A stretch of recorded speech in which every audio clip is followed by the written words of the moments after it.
clear when I'm speaking my mind. Let me be clear when I'm stating my side. Let me be clear when I say that I mean all my words, so you know that I don't plan to lie. Let me be clear, I don't care if I get on get nerves, you will not push my words to the side. I'ma be clear when I tell you I've been on a mission, I got good intentions inside. Let me be clear, let me be clear, let me be clear. I don't need you to ride. Let me be clear, let me be clear, let me be clear that you won't keep me quiet. Let me be clear, let me be clear. Hey y'all. Hey guys. Welcome back to this week's episode of Let's Be Clear with Janika and DOC Dog. How you doing today, my dear? I'm tired. Tired? But we got the Christmas mug.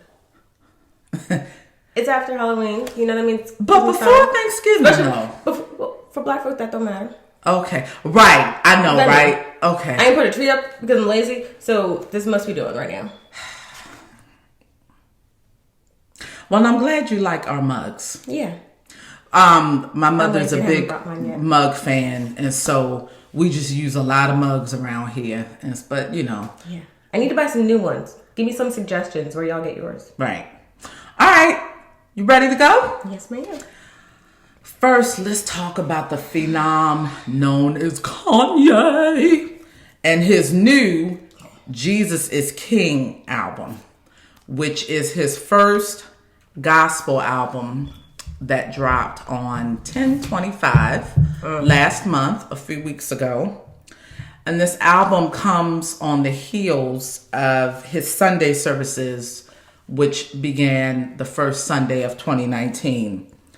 And so where do we begin with Kanye in this album? I read some commentary by an essayist called Donnie Rose. Some of you may know him. He is similar to Son of Baldwin as well. For those of you, Son of Baldwin is this essayist and this cultural critic. He's a journalist, and he fashions himself very much in a manner similar to James Baldwin, hence Son of Baldwin. Oh, that's cute. Mm-hmm. And so I like Son of Baldwin's critiques. I follow him, and as well as Mr. Rose, I just started following him as well. So this is what Mr. Rose said about Kanye's Jesus is King. Give him a removed faith in God that comes with no regard or apologies for damaging rhetoric he has espoused about the subjugation of Black Americans.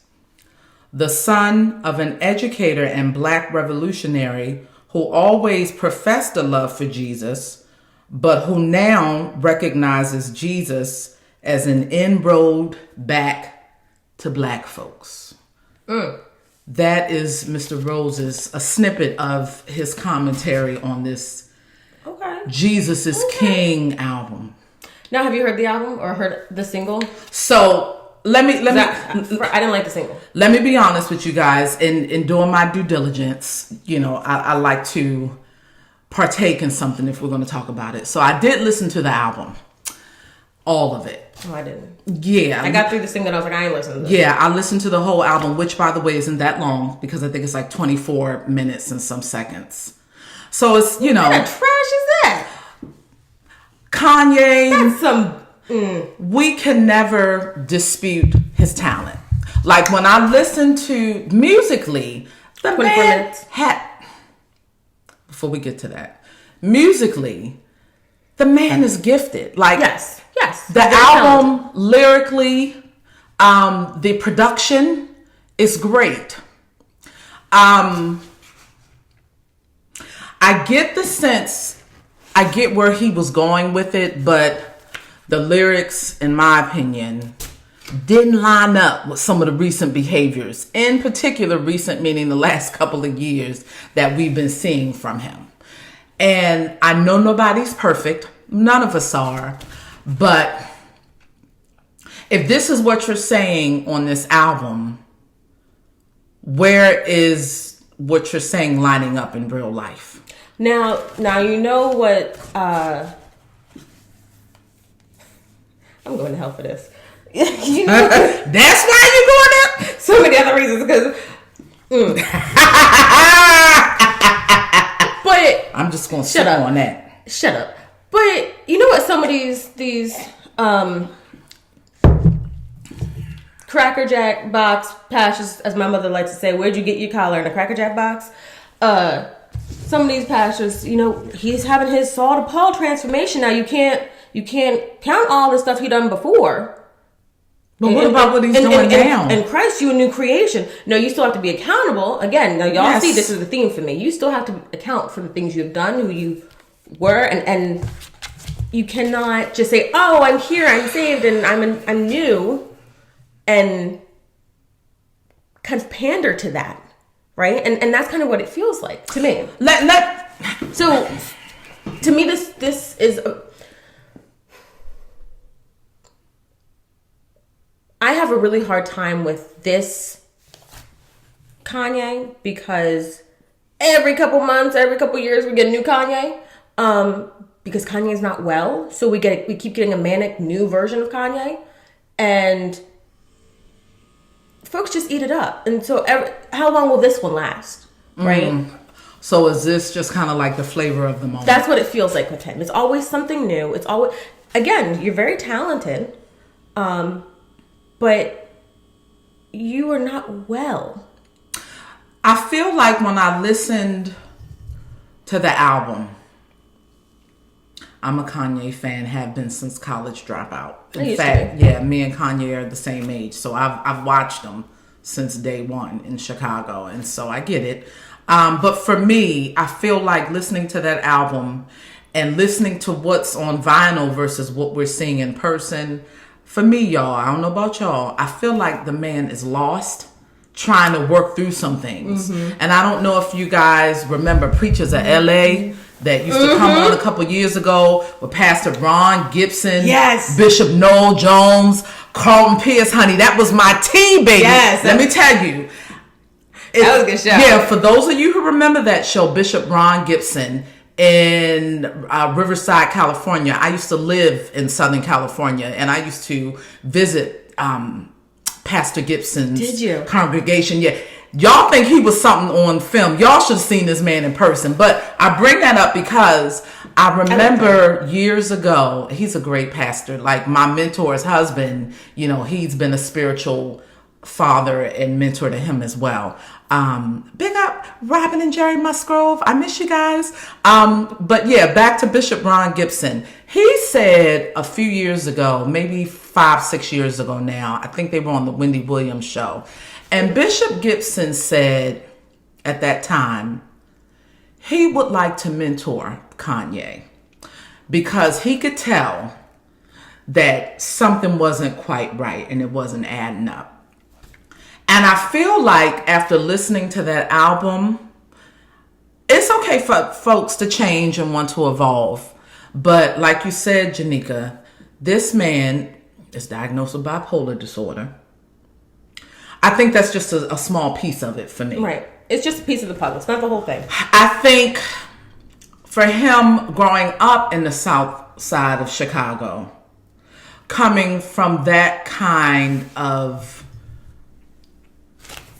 groundedness as an American Black in this country, and I speak to that because I'm from Baltimore, so I know what that's like. Growing up in these very ethnically identified, cohesive communities, cultures in our inner cities. I get that. So for me, I'm just a little confused.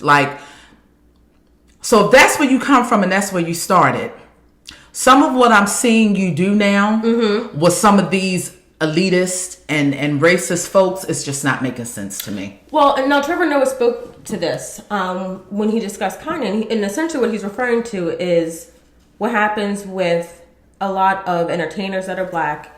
You start off identifying with Black folks because not only is that ethnically and culturally where you identify, right, but socioeconomically, right, and so, but you have this transition as you start gaining notoriety, success. Right.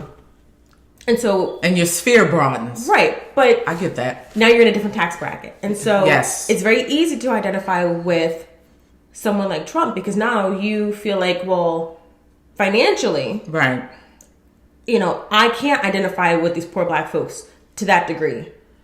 You can, but you don't really want to. And yes, you don't want to. Yes, you still poor and black. Speak on Let's it. be real. Speak on it. Was it Chris Rock that said there's rich and then there's wealthy? Yes, speak there is on a it. Difference, right? And so speak on it because you want to be wealthy, but you're not. Because how long ago didn't Kanye talk about being broke and having to borrow money at one point, and now you praising God? Jay-Z lent him a grip. See, because that Yeezy fashion line put him in the hole. Because it was trash. Sorry, y'all. I hated that. But I'm just gonna sip my tea on that. You said a fashion line with a bunch of holes in it, bruh. But you so above folks. You ain't poor and black anymore, but you setting out. But back to your point. Anyway, so you would want to act like you're not poor and black anymore, and you want to hang out with rich white folks and be in that upper echelon, but you're not. But you want them to accept you, and so to do that, you align with this group. And that ideology. And the ideology, and you want those benefits, which means I'm now in this tax bracket, right? And I think Dave Chappelle, when he was on SNL, said, "Oh, I finally get these tax breaks, and now I don't."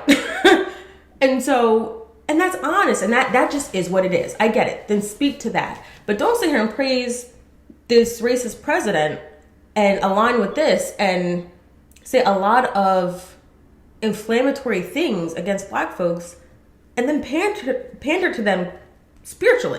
And I think that's my issue with the disconnect for me between this album and what he's trying to work out. Right. Because it's like, I understand we evolve, we grow, we do those things. I get that. But y'all, let me just be honest with y'all. Why is it always seen or assumed that we've arrived once we up there with white folks? Like, they are always the reference group. For us, the standard? I get historically, and even now socially and culturally and politically, economically, in every aspect, particularly in our culture, they typically are like the standard. But why do we constantly buy into that as a people? Right.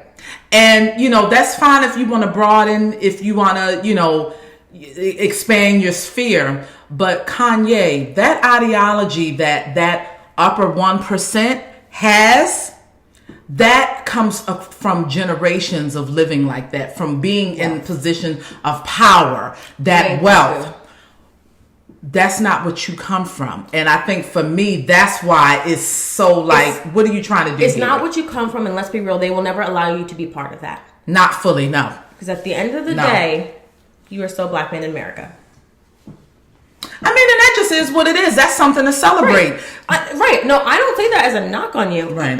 I think that is to be celebrated. But I think he is someone who is not comfortable with that for whatever reason. And so you're constantly trying to get into this, no coloreds allowed group.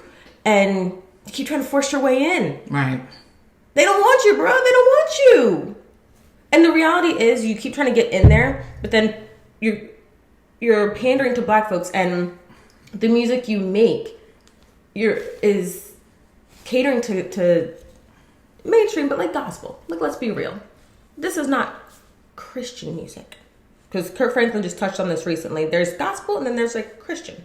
Contemporary mainstream Christian, yes. There's a difference. And how those are code words for black and white. Yeah, there's a difference lyrically. Yeah. Production wise, the instruments, everything, the chords, everything is different. So, Kanye, let's be real. We know what you're kind of pandering to and what you're using. Just no. And so, for folks who are all about Kanye and support this, do you? I can't tell you what's like or what not to like, but miss me with kind of, oh, this is new and Kanye this, and miss me with that. It's going to change in another 6 months to a year. But even if it doesn't, in my opinion, I'd like to see there to be more alignment. It needs to be authentic. It's not right. More alignment between what he's saying and what he's showing. Right. That's my main issue with this. Right. You can't sit there and align politically with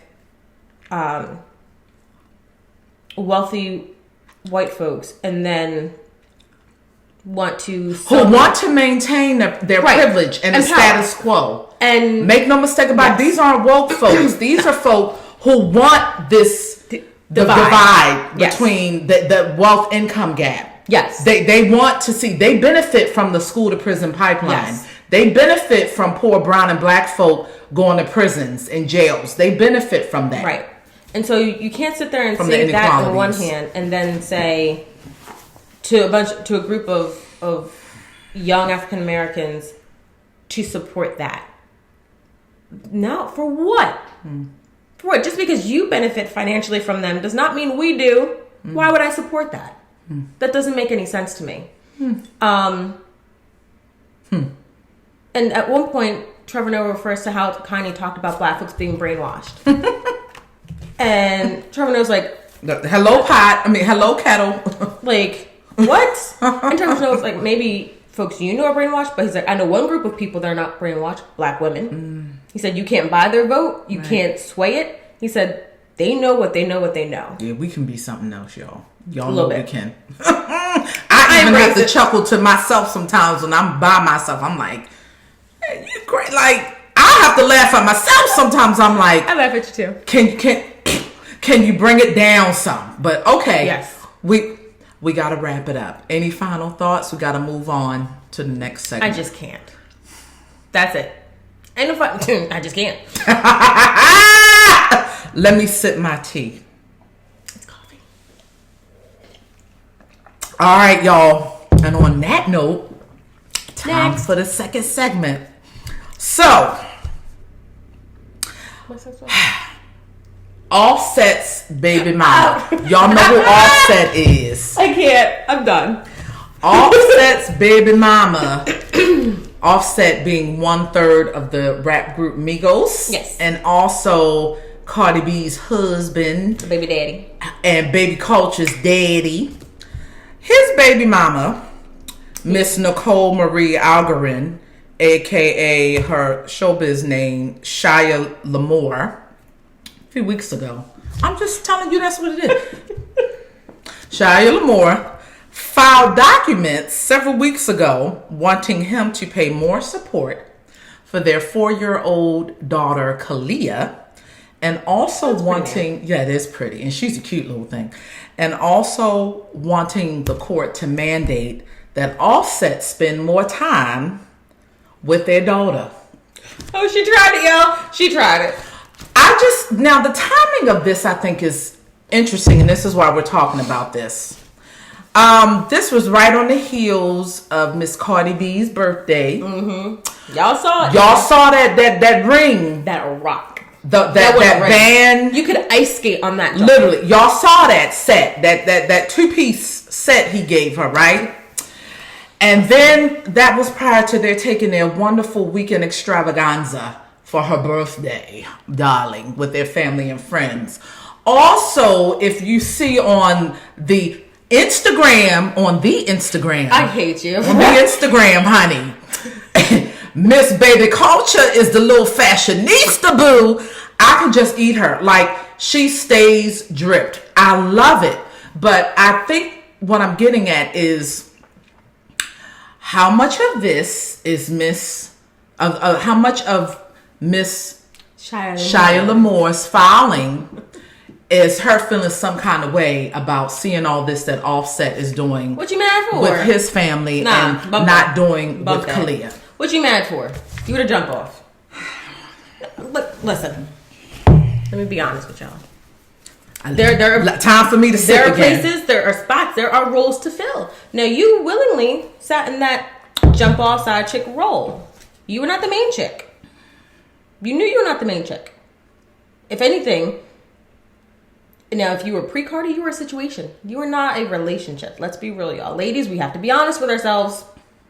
Let's be honest. Let's be clear. You ain't the main chick. Ain't no relationship. Then we have... You knew.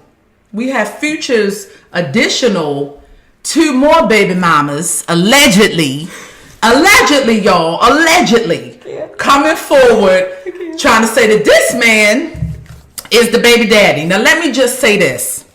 I live, honey. Now, Janika, you keep your little comment to yourself.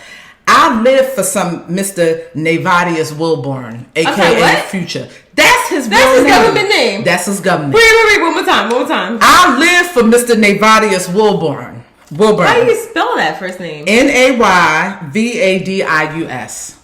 I live for Mr. Navadius, honey. I love me some Future, but let me just spell this out for y'all. Future too. Let me just spell this out for y'all. Called it unknown. He already got 5 children. Count them. 1, 2. No, wait a minute. He already got 6 children. Count them. 1, 2, 3, 4, 5. Let's go to the other hand. 6. He already got 6 children by 5 different baby mamas. And that's just 6 that took, y'all. Ain't no telling how much other was going on. Why in the world and who in 2019 would lay down unprotected with Mr. Wilburn and then let him do all that in you, and you expect to somehow, you think you're somehow different? You want to be father of the year. Ladies. Let me talk to you for a minute. Come in a little closer. We got to stop this. We got to start doing better. Your children is having a baby for these men. That is not the yellow brick road to the bag, y'all. That's not it. That's just not it. And so, but yet you're surprised and you wonder why the situations turn out the way they do. And with all, you have to be smarter. But y'all, if you are in that role as a jump off, and if you know that y'all not committed in doing what y'all do, where's your ownership and your responsibility? That's what I'm saying. Right. Because Offset in his album Father of 4, he talked about Kalia, how he wasn't sure that was his. Father of 4, and then he added 2 more. Like, here's what I'm saying, right? You see, after the first 2 or 3, the last 3, you saw how he was with the first few. You didn't think, this is just who he is. You know what? But outside of that, right? If you didn't know, did you think he's going to wife you? You would somehow be different. But here's my thing. Look at the industry. Look at this culture going on. Yes. Right? We have to be honest and realistic about some stuff. Yes. And did you want a child? Outside of Bingo. Outside of the industry, did you want a baby? Because this is my issue with this, y'all. If you wanted to have this baby for you, that is what it is. Mm-hmm. But do not expect someone that you were just jumping off with doing what y'all were doing. Do not expect to make somebody who is very transitional and temporary there for the lifetime, and expect for them to want to willingly be there for the lifetime. And my other issue with Miss L'Amour is, ma'am, what Mr. Offset does with his wife and his daughter, that ain't your business, is potentially very different than what he will do with your child. And I know some of y'all might be a little upset, but this is my opinion, because I've seen this therapeutically and clinically over the last 20 years. The circumstances in which some of these children are conceived do impact some of the outcome. Mm-hmm. And it can impact and have an influence on how that relationship goes with the father and with the extended family. And here's my question. It just does, you guys. It does. But if he didn't want a relationship with you, right, what makes you think he wants a relationship with the child?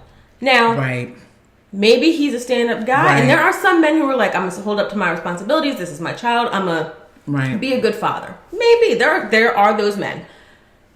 But that is what they want to do.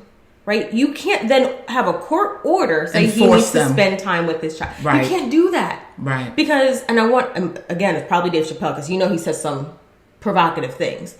But the same way women say, it's my choice. My body's my choice. I want to have it. Okay, cool.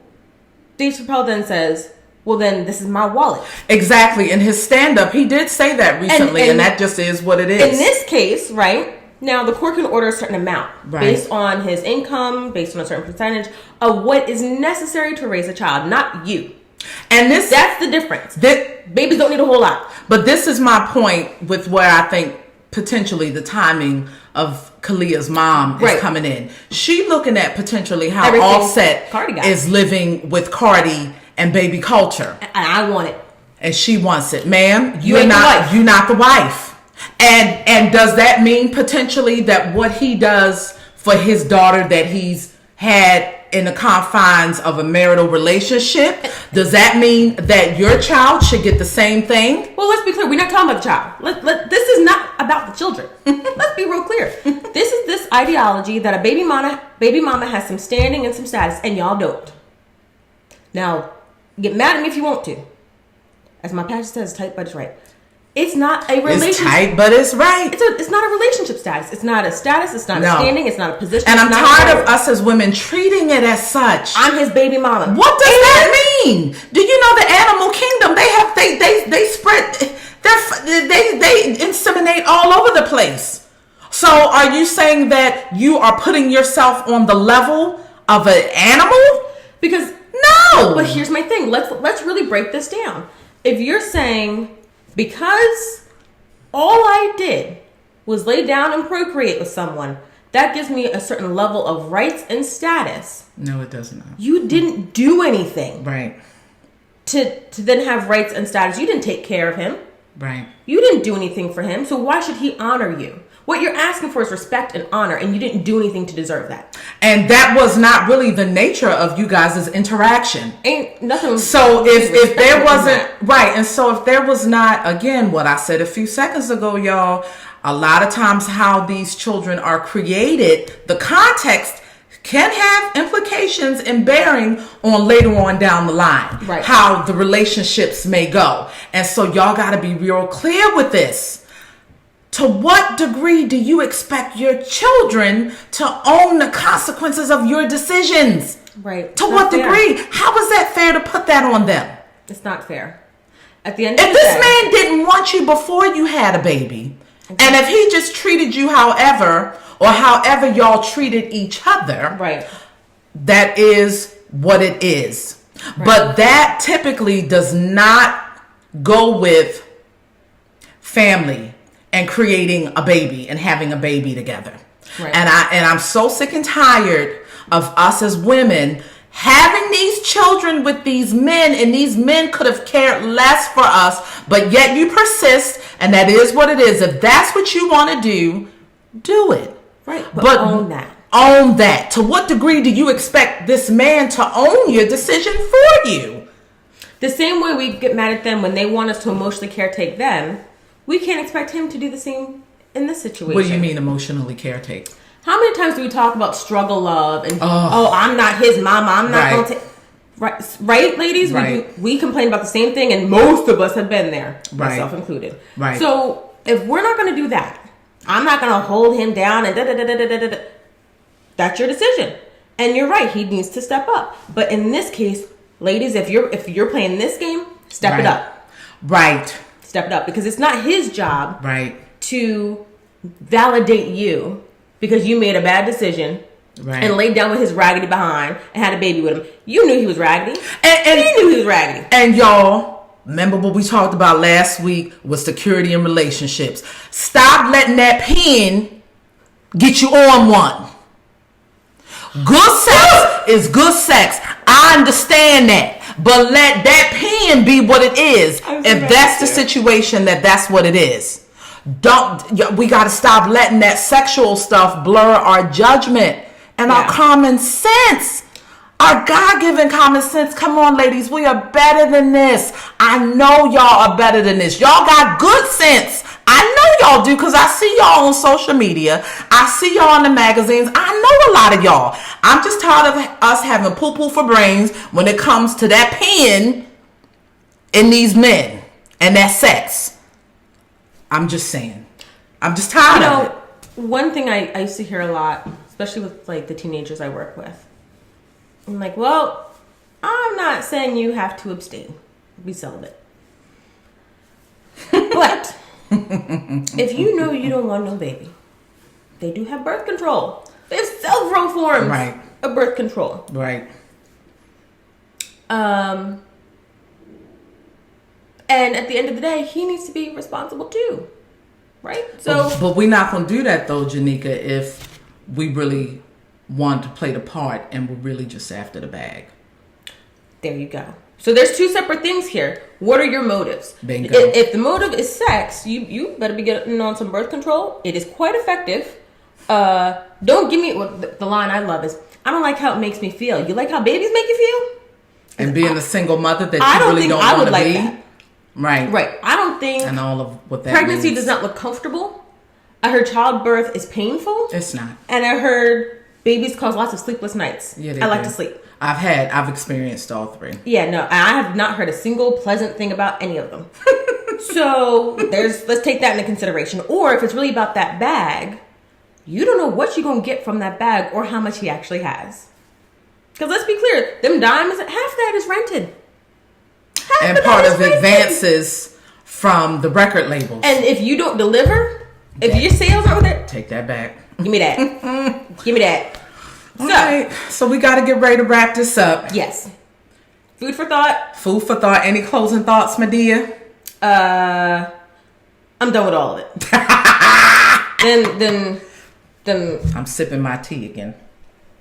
Them heifers that want to trap folks. I'm done. I quit. And there you have it.